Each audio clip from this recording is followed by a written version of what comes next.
Hello and welcome to a special episode of the AgriFocus podcast by Agriland, featuring some of the highlights from our coverage of the 2023 National Ploughing Championships in County Laois. I'm Stella Meehan, and throughout this episode you'll get to hear about some of the interesting topics which were covered as part of our live panel discussions at the Agriland Pavilion.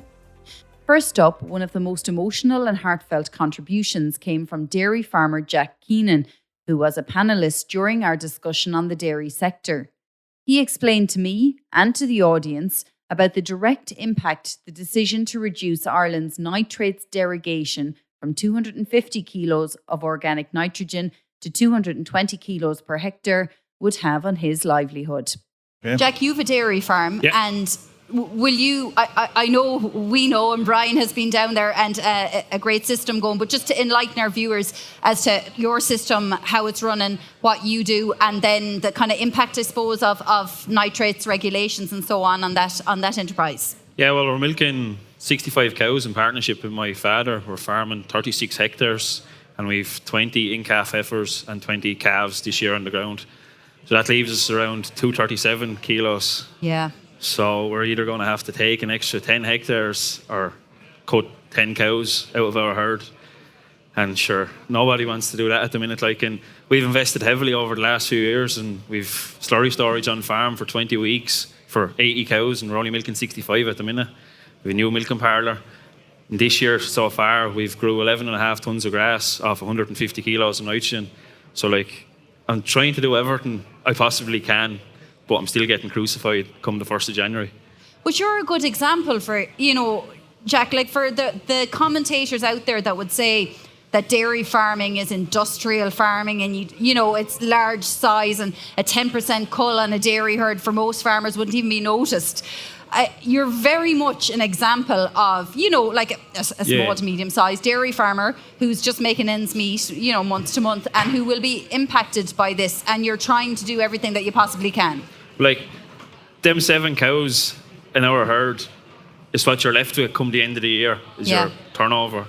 And we've it worked out, it's an industrial wage will be cut out of our farm if we have to go back in cow numbers. So me or my father is going to have to look for income elsewhere, which is not viable either. No. But as you said, Stella, there's bigger farms than me are farming at the same practice as well, and they're going to get hammered. But there's smaller farms than me as well. They're getting affected as well. What kind of practices or, technologies have you embraced, Jack, like multi-species swords? Multi-species swords on the farm. We've clover in 100% of the farm now. All our slurry is spread with a trail and chewer, disconjected into the ground. Yeah. We're spreading less fertiliser.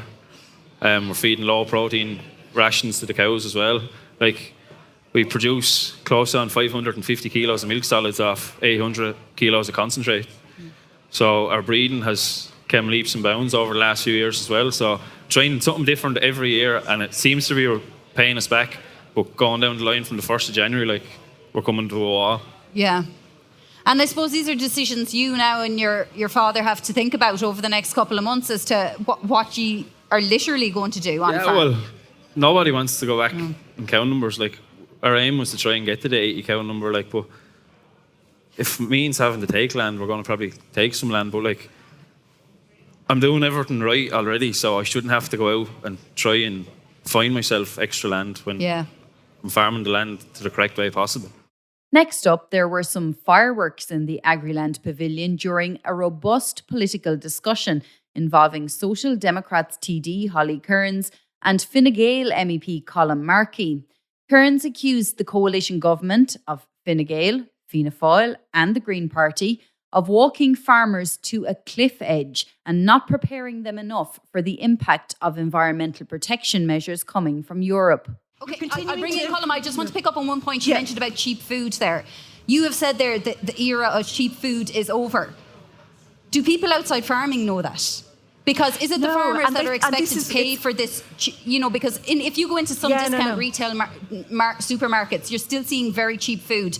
And sometimes I walk into, I won't mention the names, but into some supermarkets, and I literally am flabbergasted at how that product has got onto that box at that price when I know it costs the farmer probably 3 times as much as that to produce. Exactly. So is it the consumer that then has to step up? Because it's consumers predominantly that are criticising agriculture for its environmental footprint, yet are they willing to, and do you feel that as a social democrat in government you could get the consumers, because no government ever wants to raise food prices, but that's essentially to get a fair price for your product as an agriculture producer, that's what needs to happen. Because it's such an important point that we don't talk about agriculture enough. We always hear about housing policy being scrutinised, about healthcare policy being scrutinised, but agriculture never gets the same level of attention. And I think if we could try and draw a positive from this entire disaster kind of around the derogation, it's the fact that we are looking at it now. And actually what you see in agriculture is something very similar to health and housing. And that is private interests, vested interests, being very much satisfied by government policy and the outcome of that, and the small farmer is not the one benefiting. And when you think about it, this is an important conversation we need to have, because at the moment we are subsidised at the point of production to produce food for less. So then farmers become a price taker, not a price maker. Whereas if we were setting the price saying this is what we can produce it for, and then the supermarkets were buying it, and then perhaps it was subsidised, then it wouldn't be just the supermarkets making the vast majority of the profit, because at the moment it's not just supermarkets, it's fertiliser companies, it's the meat industry, it's rarely farmers. And Colm trying to make out that I'm somehow blaming farmers is actually the biggest disgrace of all of this, because to say that there's some kind of contradiction between climate and agriculture, the two are intrinsically linked. For a future of the sector, for generational renewal, what is the future? I'm just caught for time here. I might go back to Colm on this one. Sorry, Colm. Just to say, you suggested that this disaster that is the dairy sector, I think is the phrase used. Well, I don't think she said the dairy sector. She said the disaster we've landed ourselves in with you knew the derogation was coming, nothing was done, and now suddenly people have to reduce their herd. That's a disaster. Absolutely not the case. I was the very one that organised for dairy farmers to come and engage with the asset programme and the different situations. And that is true. I will now, beyond that, the reality is, as you said yourself, we've a green image, we have a green sector, we've always, our water quality, while it is not going the right direction, it's way ahead of the rest of Europe. So clearly we've done things right in agriculture, so I wouldn't be so critical of it. Now, as regards to cheap food policy, I'm also always all for more money being put in the farmer's pocket. But the reality is, we have to make sure that if we don't displace food production, well, we have the highest standards in the world in Europe. We have the highest standards in the world in Europe, which has been dissed and rubbished here today. And I think the replacement will be food from elsewhere in the world. Yes, we can improve on what we have. We can make the dairy sector more sustainable. We can look at diversity, the same as even in terms of our grass-based system, where we're looking at multi-species swards and clovers and all that, and where we're looking at where we can reduce our emissions in the water, but also in our air emissions as well. All this can be done. But like you said yourself, it'll be done with the farmers. But if you ask a farmer out there, is the conversation like this working with the farmers? Because so much of it is about saying they are the problem. No, you're the only one saying that. I'm not saying the farmer. I never said the farmer was a problem. I said we can work with the farmer. I said we have a water problem, water quality. I certainly didn't suggest that the farmers were the problem. You said that I said they were the problem, which I didn't. You're the only one saying that somebody's saying they're the problem. But point to me who's saying that. Nobody is. And can I just say, your leader was out saying, we're going to try and arrange a meeting with the commissioner. I was accused of cutting across people, and I've been cut across at every turn. Can I stop you there? I don't want to cut across because we're under extreme tire pressure. The Agriland team was not just confined to our stand for the live stream during Ploughing 2023. We were also out and about the enormous site over the course of the 3 days, speaking to exhibitors and visitors. Being such an iconic event in the annual farming calendar, we asked people at the Ploughing what their favourite part of the whole event is. What is your favourite thing about the ploughing? Just to seeing all the different stands and that, and seeing all the crowds about and that. It's good crack. Probably the same, yeah, and like the animals and that. It's everything. I love going around all the stalls and everything, and just trying to meet up with people as well that I haven't seen for a long time. I suppose meeting everybody, isn't it? Yeah, lovely community and the mud, I suppose. Oh, plenty of folk. It's good to see new machinery. I was at a lily stand there and they were offering me a job and things, so okay, getting to see plenty of new machinery and all the rest of it. Tell me your favourite thing about the ploughing. I think it's the ploughing. Is it? Yeah. And have you gone and watched some ploughing today? Not really. Are you going to go down and have a little watch? I think so, yeah. Oh, thank you. The shops and the tractors. I love the tractors. I've probably seen Farmer Phil. Well, have you seen Farm and Phil today? Yeah. The beer tent. All the people around. It's lovely to see everybody here today. Asher coming out and seeing all the tractors and loads of people around, it's just great crack. Working? Working? Yeah. So what have you been doing here today? Selling football boots. How's that been going for you? Good. Good lad. What is your favourite thing about the ploughing? I just love being here. You're allowed to get mucky and do whatever you want, basically. There's lots of places you can visit and most things are free here. The people and the fun and the camaraderie, and everyone seems to be happy today with the sunshine. Wonderful. Yeah. What have you done when you've been here today? I went to the engineering place, looked at all the machinery. Sure, it's a great day out. What is your favourite thing of the ploughing?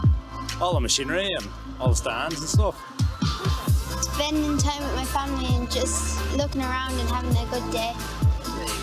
The stands and the crack, lovely. Brilliant. What is your favourite thing about the ploughing? I'll say like everyone else, all the mud and getting a chance to meet all the rural world communities. We're from Imagine Broadband and our tent nearly blew away today, but that was the best part. Okay. Independent TD Michael Healy-Rae also popped into the Agriland stand at ploughing after having a tough week with protesters outside Leinster House as he tried to enter the building. He told our deputy news editor Francis MacDonald that farmers are not the villains, and when you think about it, they're actually the real Greens. Deputy Healy-Rae, what should the government do about the derogation issue? Well, you see, the first thing, there seems to be awful confusion because the minister doesn't seem to be aligned at all in the thought process with the Taoiseach. Because one day the Taoiseach comes out and says one thing, the other day the minister comes out and says another thing. The first thing they'd all want to start doing is talking to each other. And they'd want to start remembering our farmers. Because our farmers are the forgotten people in this whole thing. When they're talking about derogations, when they're talking about negotiating, when they're talking about everything, they have to remember the implementation that that's going to have and the impact it's going to have on our family farms. They seem to be completely oblivious to the pressures that farmers are under at present. It's not that long ago that we had a Minister for Agriculture telling people milk is the new liquid gold. I quote, that is what he said at the time, and that was Minister Simon Coveney. And he used those words, the liquid gold. So people, young people in particular, were encouraged to take long leases on farms adjoining them, borrow money, invest in new parlours and new systems, new computerised systems, purchase adjoining lands or lands near to them, and they were encouraged all the way. And now all of a sudden they feel that the rug is being pulled out from underneath them. That's with regard to the nitrates. And I just think that there seems to be a lack of joined up thinking in what is happening between Europe, between what the Irish government is doing, this green-led government. I think that somebody should really do something about the posters that are on the way in here to the ploughing today, because it's quite disgraceful to see green party propaganda literature up on poles, trying to insinuate that they're doing something for farming when they're against Irish farmers. They're against the family farms. They're doing everything they can to shut down Irish forestry.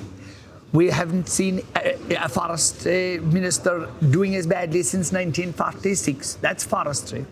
We've seen what has happened with agriculture. They're doing nothing for us in rural Ireland. And at the same time, then they're putting up posters welcoming us to the ploughing. I don't want to be welcomed by any Fianna Fáil person, any Fine Gael person, or any Green person putting their head up on a pole telling me that I'm welcome to the ploughing.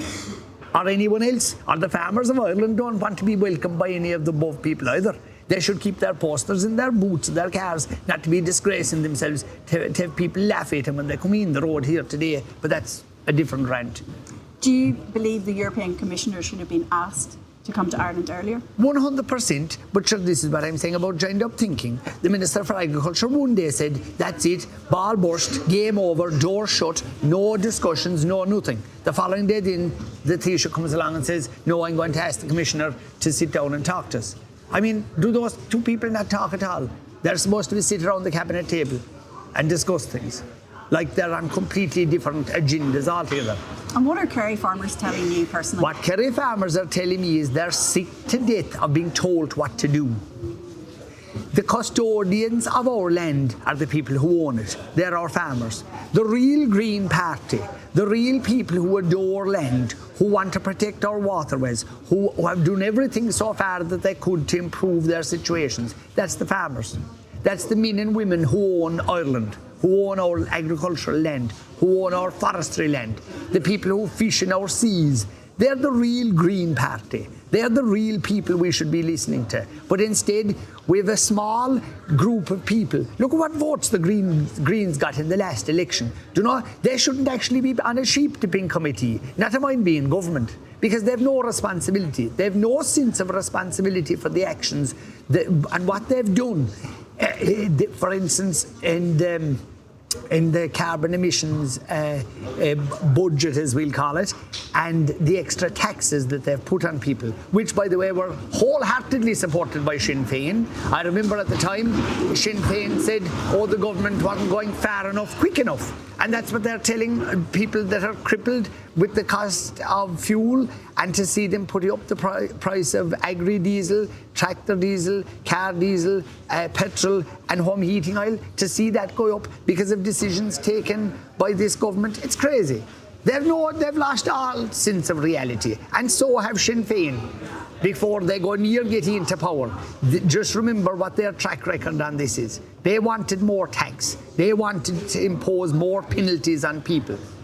We know how to protect the environment. We've been doing it for years. We improved, we went away from doomsteads and we put in the storage capacity that we were asked to do. We've improved our winterage of cattle instead of outwintering cattle like we used to all do long ago. We're all doing everything we can. And then we're being told, oh no, you're not doing enough. We must impose more taxes upon you. It's crazy. Thanks, Deputy Healy-Rae. Thank you very much. It was a special moment for all at Agriland when President of Ireland Michael D. Higgins took note of the work being undertaken by our team to ensure everyone across the country and even further afield who couldn't attend ploughing in person got to stay right up to date at the heart of the action with Agriland's live stream.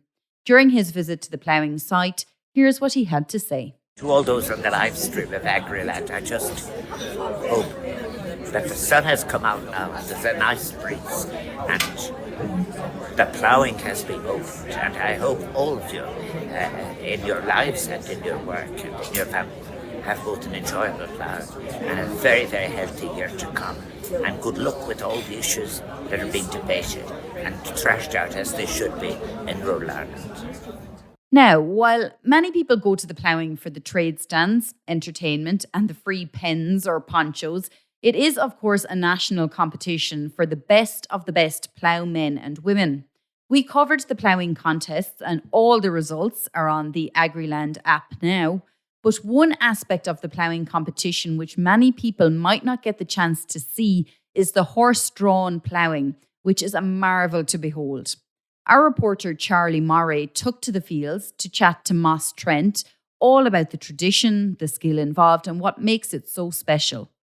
I'm now joined by Moss Trent down on the ploughing fields, but not just normal ploughing fields, we have horses here, don't we, Moss? So that's right, yeah. Well, the horses standing behind us here now are not my own, they're Ratheniska's, but my ones will be up here shortly. It is just that this morning, the field where we're coming in with the truck, it's a bit too wet to bring it close to where we're ploughing. So we have to get the stuff brought to the plot rather than we bring in the truck with the plot, So how did you get involved with ploughing with horses? Oh, I started when I was about 9 years of age. We used to work horses and we young fellas, being cutting hay and all that. And we did a bit of ploughing that time, and we went away out of horses in about 70s. The 70s we went out of horses and we went with tractors, and then in the mid-90s, 1994, we went back into horse ploughing. I used to bring an old man up that used to do the ploughing for Kerry here, and he kept after me until I get me going. So eventually I started, and I'm at it since then now. Again, I've my nephew Jonathan there. He was ploughing last year. He was second in the under 40s last year, and I've coached a lot of people in Ireland and everywhere I could, and the more people I could get going while I'm able, the better, you know. And how many years have you been attending the National Ploughing Championships? Ploughing here, I suppose I must be born to 20 years, you know. Again, you know, I've been attending it with possibly 40 years, you know, but like again, ploughing, I'd say about 20 odd years, I'd say, or more. Like again, I can't give you a date, you know, but it is a long period of time, and like everything, I injured my shoulder there back a few years ago, and it is coming against me, and I don't know, am I going to have to give up? As simple as that. And there's one thing I did like and love doing, but when you're not able to it's a thing that's making it hard on you, you know. A bit more about your horses. Yes. So do you break them yourselves, or what's the Yes, training process? all my horses that we started with back in the old days, we had old type Irish draft, the heavy old type draft horse. And then when we went out of horses, I got loans of, they call them the Jarvis and Killarney. They kept the people around the scenic routes, but they weren't used to pulling loads. You know, they were good horses for their job, but they didn't pull weight. You know, and we got a couple of years we had them, and they were not really good enough. You know, and then I went away to France and bought. Well, actually, a friend of mine in England, Tom Sampson, down in Hampshire, Latimer St. Tom, he had Persian horses, and I looked at them and they were a fine horse, and I said, they reminded me of my old type Irish draft type, you know. So I went out to France and I bought 2 mares that time, and I put them in foal and brought them in, and we trained them then, and we worked them for a number of years. And what actually happened was then we had foals off them, and one of the mares, lightning struck the ground close to her and actually killed her, you know. So again, and the other one got too old for working, so I bought in geldings, and one of them was an excellent horse. We have him still working, he'll be here soon. And the other one, he was very bad tempered, so we got rid of him and we bought another one. Then the last one I bought, he's 8 years old now. He was a 2-year-old when I bought him in from France. So we trained him and broke him and working him. You'll see him working here in the next hour, you know. So that was just a short overview of some of the highlights of Agriland's coverage of the National Ploughing Championships 2023. But if you'd like to see more, we have our live stream recording in full on the Agriland YouTube channel, and many of our interviews from the site are also uploaded there individually. That's all from this special ploughing episode of AgriFocus. Please rate and review this podcast on Spotify or Apple or wherever you get your podcasts, as it really helps us reach more ears. Until next time, take care.